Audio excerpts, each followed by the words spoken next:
Mesdames, Messieurs, bonsoir. C'est avec beaucoup de plaisir. À chaque fois quand nous devons aller devant vos petits écrans, au travers justement ces magazines qui a pour intitulé sur recette, c'est juste pour parler un peu de la politique. Pourquoi de la politique? Parce que il y a ceux qui nous ont précédés qui disent souvent que la politique c'est une affaire de nous tous. Nous devons nous y jeter là-dedans, mais si vous ne le faites pas, sachez-le que la politique va devoir s'en occuper de vous. Alors, ce qui nous intéresse, mesdames, messieurs, il est seulement question à ce que nous puissions passer en revue les différents sujets d'actualité. Comme vous le savez, avant peut-être qu'on évoque des sujets connexes, mais ce qui est vrai, l'actualité reste jusque-là dominée par ces deux sujets majeurs, à savoir la situation sécuritaire dans la partie est de la République, qui a d'ailleurs poussé à un moment donné les chefs de l'État qui devaient prendre son avion pour aller de l'autre côté de pays des langues récentes. On aime dire ça souvent ainsi, c'est-à-dire il a été aux États-Unis chez Joe Biden. C'est toujours à la recherche de la paix et voire même de la sécurité dans la partie est de la République. Nous allons également aussi parler, parce que je suis en train de parler des sujets majeurs, nous allons parler aussi de la situation, qu'est-ce que je dis? Nous allons parler aussi des élections qui profilent à l'horizon. Qu'on se les dise, nous sommes déjà à quelques jours pour le démarrage de cette opération de l'identification et de l'enrôlement des électeurs. Voilà, mesdames, messieurs, ce sont ces deux sujets qui nous tiennent jusque-là à cœur. Puisque nous avons évoqué le cas de quelques sujets aussi connexes, nous allons également aussi aborder les sujets du challenger au président de la République Félix Antoine Tshisekedi Tshilombo. Puisque je parle des challengers, là il s'agit de Moïse Katumbi, qui faisait partie, bien sûr, de l'Union sacrée, et c'est déjà quelques jours qu'il a claqué la porte. Et pendant que nous sommes en train peut-être d'échanger là, il y a déjà un congrès qui se tient du côté de Lubumbashi, le congrès qui va devoir désigner Katumbi comme étant candidat au présidentiel de 2023. Voilà, mesdames, messieurs, ce sont ces sujets, sans oublier également aussi cette histoire des inondations qui a pu endeuiller la République dans la partie de Kinshasa. Là, nous sommes du côté de Mongafula. Cette situation n'a pas non plus aussi épargné ceux qui sont dans les communes de Ngaliema. Il y a un peu des cas isolés comme tels, mais au jour d'aujourd'hui, on parle d'un bilan autour de 150 morts. Qui en est responsable? Est-ce que c'est les patrons de la ville-province de Kinshasa? Nous ne savons pas trop bien. Voilà, cela nous a donné au moins l'idée de pouvoir recevoir un monsieur. C'est vrai, on ne doit plus quand même vous le présenter parce que déjà les temps que vous avez l'habitude de nous suivre sur les antennes de Télé 7, vous allez les découvrir. Mais n'empêche à ce que je puisse quand même le présenter. Il s'agit de monsieur, les compatriotes Patrick Mpiana, qui est cadre de l'IDPS. Bonsoir et bienvenue dans ces magazines. Bonsoir, merci beaucoup. Je suis au fait secrétaire fédéral chargé d'études et planification à la Fédération du Moamba, gérée par le président Mathieu Kassanda. Bien que tous nous dépendons de Augustin Kabouya. Du secrétaire général. AK47, c'est lui qui gère le parti au quotidien. Donc c'est le secrétaire général. Lui, il est les AK47. AK47. Allez, vous êtes quelle munition alors? Non. C'est-à-dire vous êtes aussi une munition qu'on va utiliser dans les AK-47. Effectivement, parce que dans une équipe, il y a des titulaires, il y a aussi des réserves. Très bien. Donc, à un certain moment, on a vu ça hier, les joueurs qui étaient dans l'ombre de Messi, oui, qui au fait a fait le jeu du match, c'est Angel Di Maria. Pourquoi pas que nous aussi, vous soyez aussi dans oui. Qu'on puisse recourir à nous pour essayer de soutenir les institutions et puis faire avancer la vision de son Excellence, Monsieur le Président de la République, Fachi Beton. Très bien, allez, je commence avec vous, puisque vous avez parlé de Di Maria. C'est vrai, Argentine, sacré champion pour la 3e fois dans une rencontre, dans une duel là, très serré contre la France. Alors, vous étiez de quel côté? Je crois que c'est ambigu. Hein? Ma réponse doit être ambiguë dans le sens que moi, je suis un Madrilène. Ah, Donc, Madrilène, allez-y oui. comprendre, lorsque les Madrilènes Joue. sont devant les petits écrans pour suivre un match de football, lorsqu'il y a Messi et Cristiano Ronaldo, nous soutenons Ronaldo. Mais là, à un certain moment, je me suis positionné dans ma peau d'africaniste. Je me dis que Messi jouait devant une équipe de mercenaires. Oh là là. Où cette nation... Quand vous dites une équipe de mercenaires, là, vous faites allusion à la France, effectivement, parce que depuis 1876, il y avait un plan machiavélique de dépouiller l'Afrique de tout ce qu'on a comme talent, intelligence, ressources minières, ressources du sol et du sous-sol. Donc, allez-y comprendre que tous nos jeunes aujourd'hui sont tournés vers tous ces mercenaires, tous ces pays qui cherchent à nous appauvrir. Alors je ne devais que soutenir Messi et son équipe. Mais quand même, tous ces jeunes à qui vous faites allusion, mais la plupart sont nés là-bas et c'est comme ça qu'ils ont une nationalité d'acquisition. Non, ne vous trompez pas, on peut être né à l'étranger, mais lorsqu'on est africain, on reste africain. Lorsqu'on est congolais, on est congolais. C'est un point de vue qui est... Mais ils ont plus des sentiments de l'Occident, parce que c'est là où ils ont passé presque l'essentiel de leur temps et l'essentiel de leur vie. Parler des sentiments, vous savez, à la fin du match, je crois que Kolo Moani, qui est congolais, juste après a dû fermer son compte Instagram, parce qu'il a été démontré par la suite qu'il n'était pas un Français d'origine. Ils font les semblants, en fait, la réalité est tout autre. C'est-à-dire que on est considéré français lorsque le résultat est positif, mais lorsque le résultat est négatif, on commence à vous expliquer que Kamavinga, c'est un Angolais d'origine congolaise, tout ça. Donc, vous voyez que c'est compliqué. Alors, moi, je souhaiterais demeurer congolais et servir mon peuple, parce que Dieu qui nous a créés m'a donné une mission. Et cette mission, c'est de faire avancer le Congo et de faire avancer l'Afrique, pour que dans les concerts des nations, pour que nous puissions jouer le vrai rôle, tel que je l'ai dit, nous sommes les Wakanda du monde et on doit se positionner comme tel. Et je crois qu'avec les jeunes générations, nous allons essayer d'imposer notre dictat. Alors, c'est un processus. C'est un processus.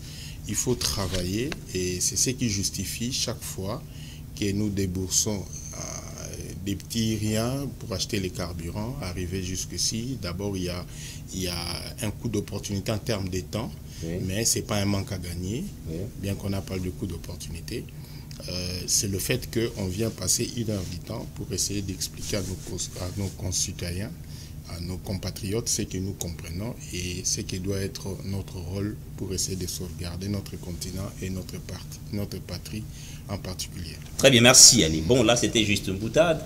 Parlons de Moïse Katumbi, challenger au président Félix-Antoine Tshisekedi et autre candidat de 2023. Ça, c'était une annonce faite sur les chaînes étrangères. Alors, vous avez quelle réaction? Moi, je souhaiterais d'ailleurs, ma réaction est simple, je souhaiterais d'ailleurs qu'il le fasse ici. Qu'il le fasse ici, ça serait une bonne chose, parce que néanmoins, ce qu'il a fait, moi je l'applaudis, par le fait qu'il vient confirmer tout ce que tout le monde disait ici. Il vient contredire au fait, parce que la Cinco, pour la première fois, avait accepté le calendrier électoral. Et comme l'enrôlement va commencer le 24, donc lui, il vient tout simplement renforcer la thèse qu'il y aura organisation des élections présidentielles et la suite des élections au mois de décembre 2024. Mais néanmoins, ce qu'il faut savoir est que, vous vous souvenez, en 2015, comme il l'a fait hier, Moïse Katumbi était en contact, il y a des images sur ça, avec les conglomérats des gens qui nous ont amené la guerre, en particulier M. Mo Ibrahim. Et lui-même, hier, il a tweeté sa photo avec Mo Ibrahim au Qatar. Et allez-y comprendre. Mais là, c'était dans le cadre d'aller compatir justement avec, vous savez, tout le monde a pour passion de suivre justement une rencontre sportive du genre. Aujourd'hui, l'ennemi du Congo est connu. L'ennemi du Congo est connu. Ce n'est que la face qui est visible. Cet ennemi-là, c'est le Rwanda. Mais si nous entrons dans les soubassements, il n'y a pas que le Rwanda. Vous vous souvenez, lorsqu'on avait publié les élections, les résultats des élections présidentielles, il y a un président qui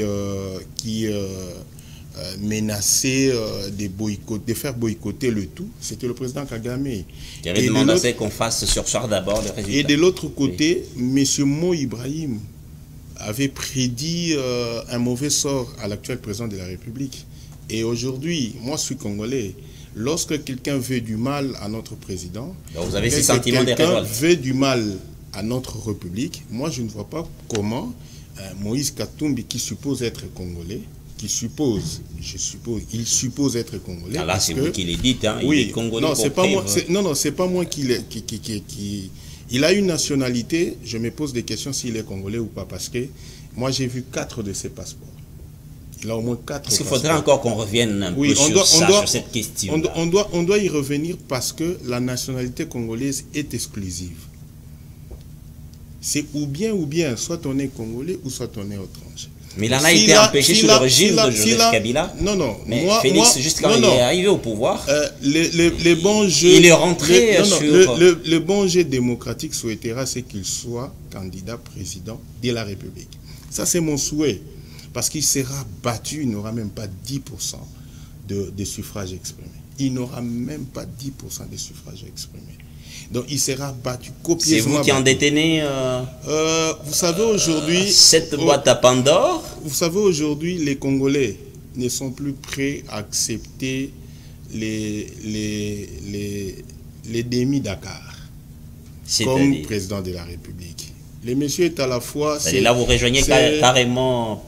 Et c'est comment Noël Tchani avec sa fameuse proposition. Moi, je pense qu'avec la loi Tchani, il faut essayer, outre la loi Tchani, essayer de ressusciter aussi la loi Bakajika, où le sol et le sous-sol appartiennent à l'État congolais. Donc, si on doit coupler la loi Bakajika ainsi que la loi Tchani, je crois que une proposition, c'est pas une loi jusque-là, oui. Oui, les gens...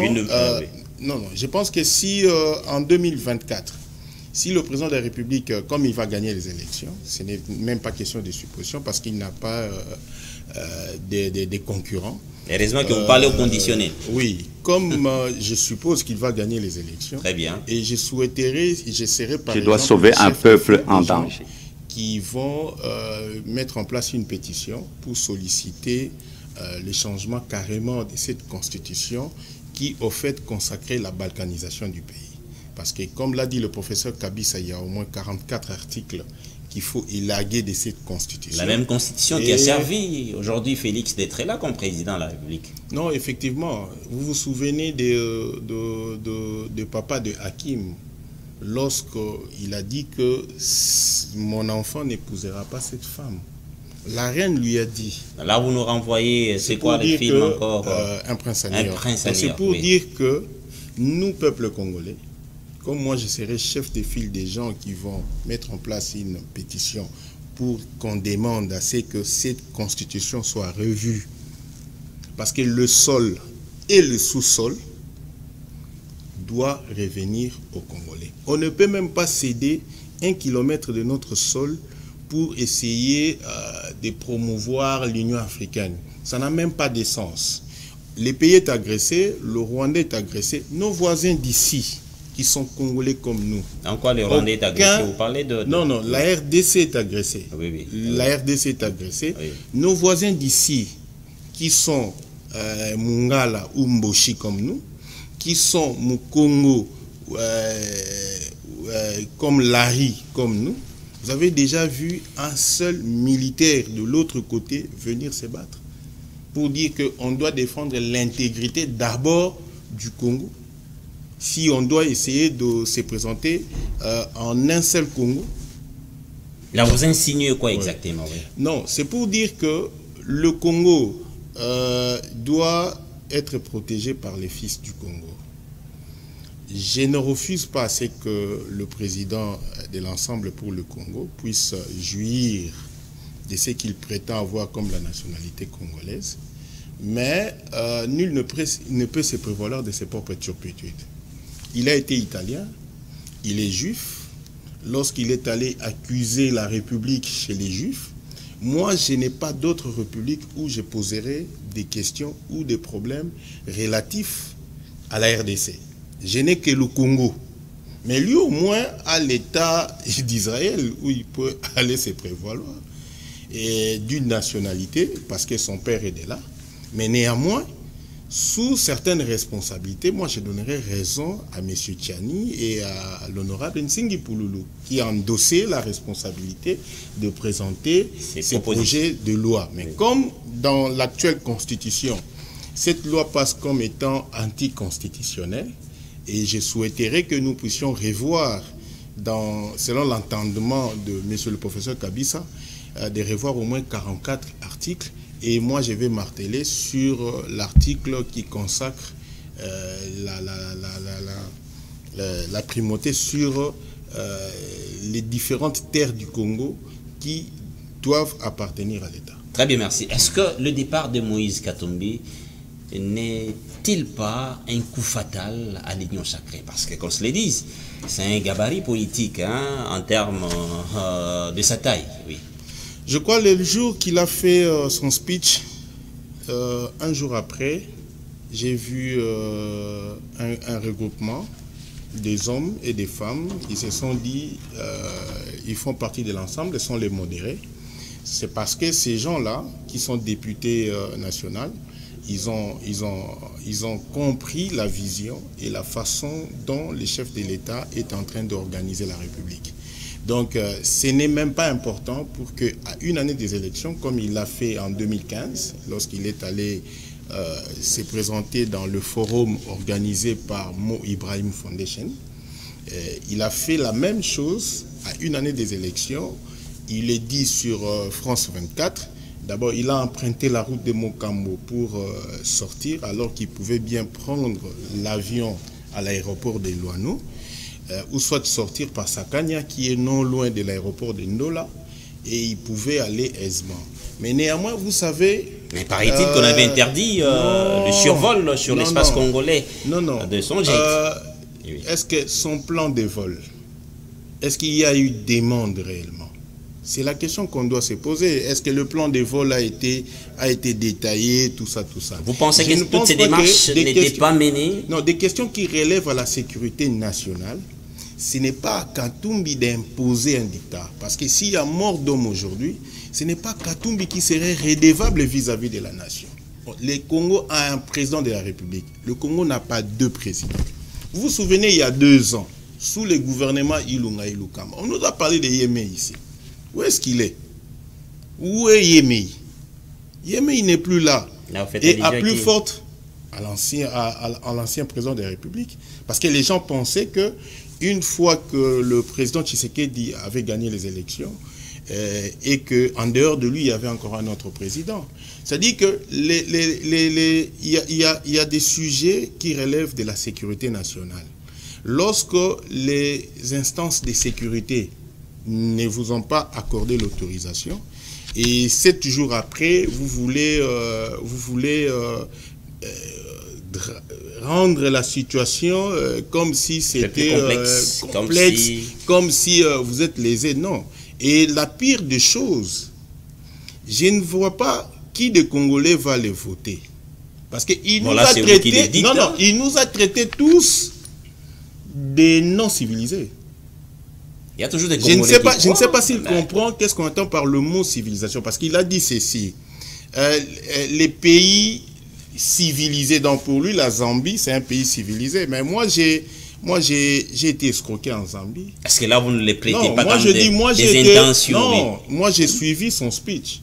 Il a parlé d'un pays civilisé et d'un pays non civilisé. Si la RDC, selon lui, ce n'est pas un pays non civilisé, au moment où le président zambien et le président de la République démocratique du Congo, avec le président des États-Unis, signaient un contrat pour la fabrication des batteries. Donc, les États-Unis d'Amérique ont fait que un président qui n'était pas civilisé de participer à un accord de consortium entre la RDC, la Zambie et les États-Unis. Et lui, il parle d'un pays non civilisé. Donc, cela suppose que tous les Congolais, nous sommes non civilisés. Et si on se met à échanger correctement avec lui, bon, étant donné qu'il est civilisé, c'est ainsi qu'il a parlé d'un bureau climatique. Très bien. Vous comprenez? Donc, merci. Bon, c'est vrai, cette histoire de Moïse Katumbi continue toujours à faire couler beaucoup d'encre et salive. Vous avez suivi d'ailleurs votre A47, c'est comme ça que vous l'appelez, le secrétaire général Augustin Kabouya, qui parle de Katumbi, de son arrivée à l'Union sacrée, c'était juste pour s'enrichir. Mais c'est à quel niveau? Je suis en train de chercher comment Katumbi s'est fait enrichir en venant à l'Union sacrée. D'abord, si on essaye d'étudier le passé, d'analyser l'histoire, de questionner l'histoire, vous allez vous rendre compte, comme l'a dit le bâtonnier Mouyamou, Tozako voyageait dans le président et le président n'avait plus d'argent. Et dans l'accroissement de sa richesse, il y a même l'élimination d'un fils du Grand Kassai, le monsieur Pousse-Café. Si cet enrichissement, c'est dans ce sens-là qu'il est venu à l'Union sacrée, je crois qu'il y a 6 mois, le secrétaire général du parti, Augustin Kabouya, avait clairement dit à son courage pour démissionner à l'Union sacrée. Maintenant, il se rend compte de quoi? Tous ces ministres qui sont venus à l'Union sacrée, il y a 2 jours que M. Francis Kalombo a dit que c'est au ministre d'opérer un choix. Et aujourd'hui, ça ferait le 3e ou le 4e jour. Tous ces ministres sont là. Mais ne vous en faites pas. S'ils partiront, ce n'est pas un problème. La République ne va pas s'arrêter. Parce qu'on ne sait même pas à quoi c'est là, le lendemain va nous revenir. Non, c'est ce que je dis. S'ils partiront, la République, la RDC, vous vous souvenez, Yvon, on était des jeunes gens, lorsque le président Bongo Odimba venait au Congo, on disait que Mobutu a Bongo et a Gabon. C'est le cas de M. Sassou Nguesso. On disait que Mobutu a Brazza parce que Mobutu c'était l'homme immortel. C'est pour dire que les hommes vont passer, mais les institutions resteront. Oui. Donc il peut partir. C'est-à-dire que l'environnement politique congolais ne sera pas détruit parce que lui il est parti. Mais je vous apprends rien. Oui. En politique, c'est juste une question d'intérêt. Non, lorsqu'on parle d'intérêt, lorsqu'on parle d'intérêt, oui. Moi je ne souhaiterais pas que nous puissions nous positionner dans la position d'un leadership transactionnel. C'est ce qu'a condamné le président, c'est ce qu'a dénoncé le secrétaire général Augustin Kabouya. C'est-à-dire qu'il est venu dans l'image d'un leadership transactionnel. Il a dit ceci, le président Katumbi, le président de l'Ensemble pour la République. Je l'ai suivi. Il a dit sur France 24, il sera candidat en 2024 parce qu'il ne veut pas voir un peuple mourir. Ah, j'étais étonné parce que j'ai fait quand même, je fréquente les Katanga. Vous vous souvenez, il y a nos mamans qui vendent de la braise, qu'on appelle le bois, qu'on fabrique avec le bois des chauves. Oui. Il avait interdit au Katangais de vendre de la braise. Mais lui-même a exploité les différentes forêts vierges du Katanga.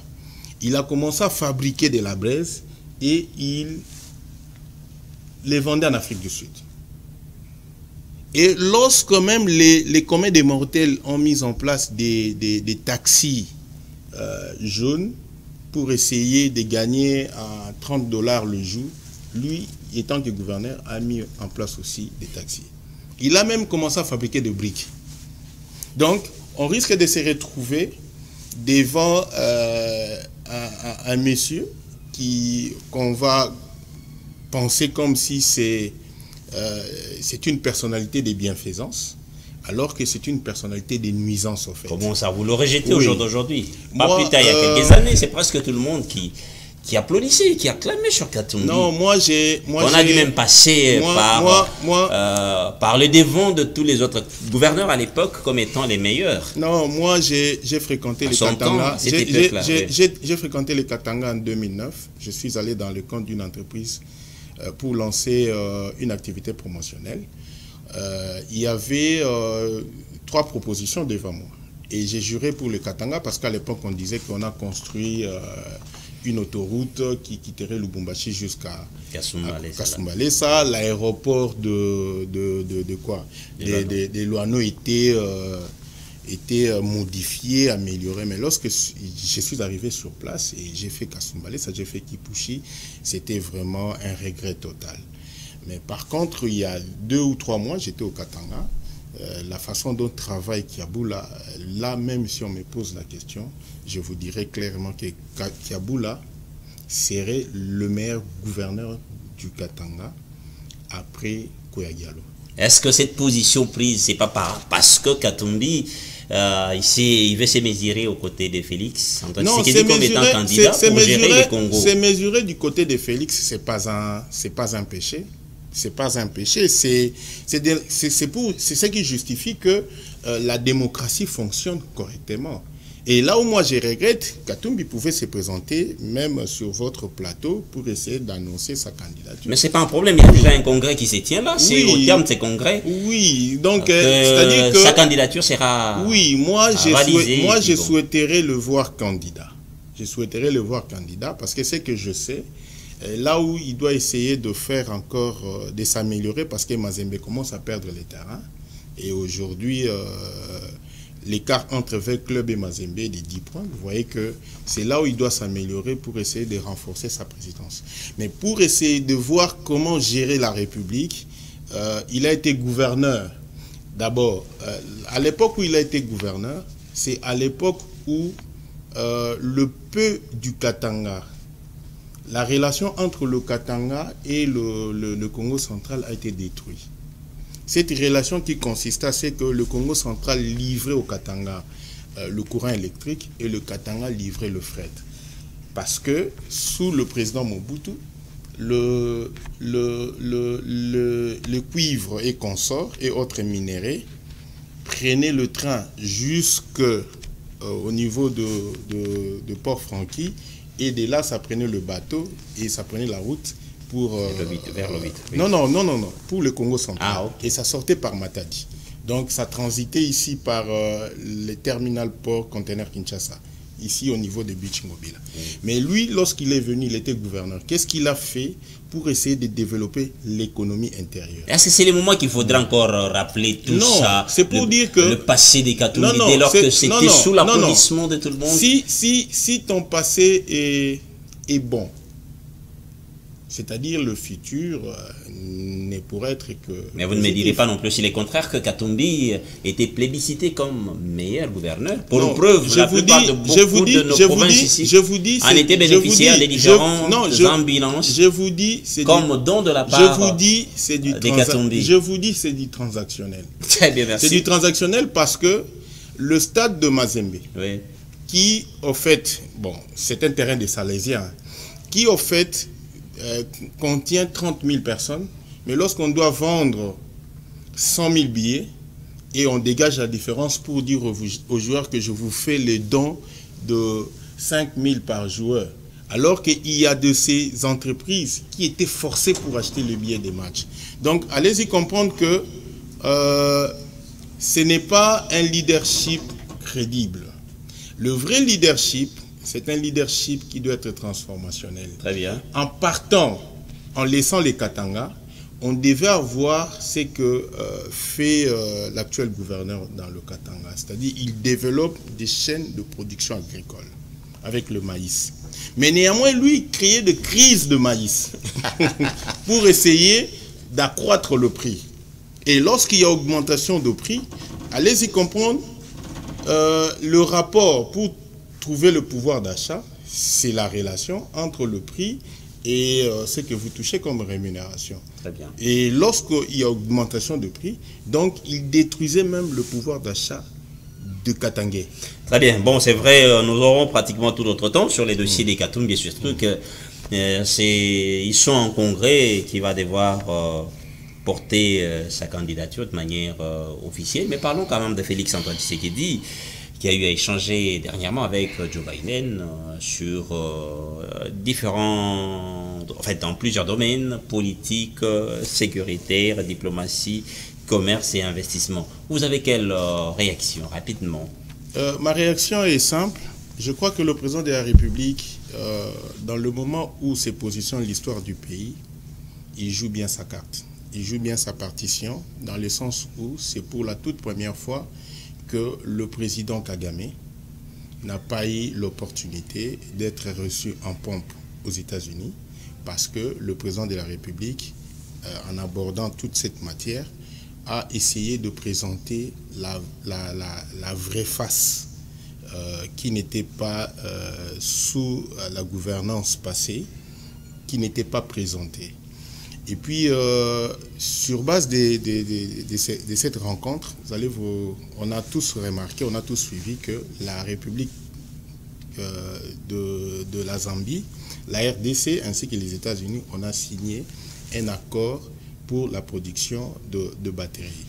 Ce sont des signes qui ne trompent pas. Est-ce que est-ce que la population a besoin de tout ça, ou bien la population à l'instant là, elle veut palper cette réalité-là dans la partie Est de la République, que la paix est une effectivité là-bas, et voir même la situation sécuritaire? Oui, c'est-à-dire que je crois qu'en observant le comportement du chef de l'État, il fait corps avec nos frères de l'Est et il fait corps avec nos frères de l'Ouest. Et c'est la seule personne qui a risqué sa vie il y a 3 ans, vous vous souvenez, pour qu'il y ait paix à l'Est aujourd'hui. Et c'est pour la toute première fois que Kagame commence à dénoncer la communauté internationale. Et lorsqu'il dénonce la communauté internationale, tous ces gens-là qui mettent de l'argent, tous ces gens qui évoluent dans le monde des télécommunications, d'industrie où on utilise les coltans, ne souhaiteraient pas être cités. Parce que ce qui se passe à l'Est, c'est plus que l'Holocauste. Alors, qui souhaiterait se présenter comme Hitler? C'est ainsi que moi je le dis. Je crois que d'ici 5 ou 6 ans, si nous gardons les caps, la manière dont est en train de conduire cette histoire par les chefs de l'État, je crois que M. Kagame n'aura ses yeux que pour pleurer. Et il sera abandonné comme le président Mobutu a été abandonné par les Occidentaux. Très bien, merci. Parlons rapidement de la rage avec laquelle nous avons vu à la VPM, c'est-à-dire la vice-première ministre en charge de l'environnement, Eve Zaïba, sur cette situation au niveau de la communauté occidentale par rapport à la COP, COP 15. Oui, oui. Alors, où vous avez quelle réaction? La réaction est toujours positive, dans ce sens que maintenant la diplomatie... Là, on a senti que c'était une Lumumba féminine. Oui, oui. La diplomatie est en train d'opérer un travail, je vous dirais, un travail de titan. Parce que elle étant la patronne dans le secteur de l'environnement, oui, et que nous, la RDC, nous sommes un pays solution, on ne peut pas se présenter dans des discussions où on veut nous faire passer le Rwanda comme serait la solution, alors que les tourbières sont chez nous. À un certain moment, il faut hausser les tons, il faut montrer là où nous pouvons aller en termes d'intervention et dire que dans cette collaboration des gagnants-gagnants, si vous n'agissez pas pour qu'il y ait paix à l'Est, pour qu'on ne puisse pas désigner et sanctionner M. Kagame, néanmoins, nous, la RDC, nous pouvons aussi signer avec d'autres puissances, par exemple la Chine, qui est la 2e puissance économique mondiale et la 2e puissance militaire actuellement. Donc nous pouvons aussi signer avec la Chine pour l'exploitation de nos forêts, qu'en déplaise à tous ces gens-là qui viendront pour nous donner des leçons en termes de protection des forêts et consorts. Donc elle a joué un rôle vraiment positif et moi je l'encourage. Très bien, merci. Allez, par rapport aux inondations que nous avons connues dernièrement ici, alors vous avez quelle réaction? À qui devrons-nous attribuer justement la responsabilité? La responsabilité est mutuelle. La responsabilité est mutuelle.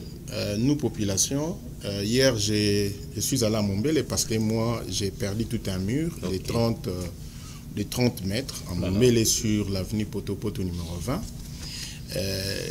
J'ai laissé mon véhicule pas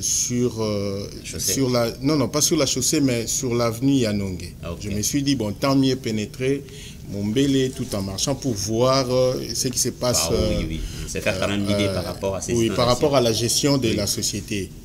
Alors, je me suis posé des questions. Pourquoi le vice-gouverneur, qui est pratiquement mon frère, s'est posé la question pourquoi il ne fallait pas maintenir l'ancien bourgmestre de Limete. C'était parce qu'il organisait bien le mariage. Et j'ai vu Mombele, que moi j'ai commencé à fréquenter depuis ma naissance, parce que moi je suis de Yolo. Et c'était un quartier qui n'était pas géré. Parce qu'il y avait des immondices partout. Du genre bidonville. Si vous avez vraiment un bidonville dans la ville, province de Kinshasa, alors on ne doit pas... lorsque j'ai dit que c'est une responsabilité partagée, parce que c'est nous, population, qui, au fait, dans les activités de gestion des immondices, nous gérons mal nos immondices. Et l'État, qui est représenté dans la commune de Limete par un bourgmestre, je me pose des questions s'il fait un contrôle croisé sur terrain pour voir ce qui se passe, pour voir si les travaux d'assainissement se font correctement. Parce que la rivière entre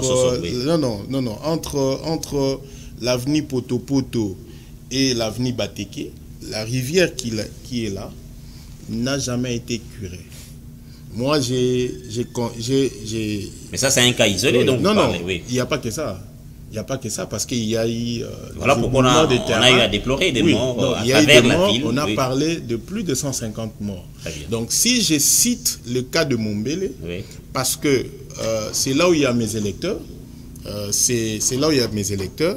donc, en faisant le terrain, j'ai constaté les dégâts.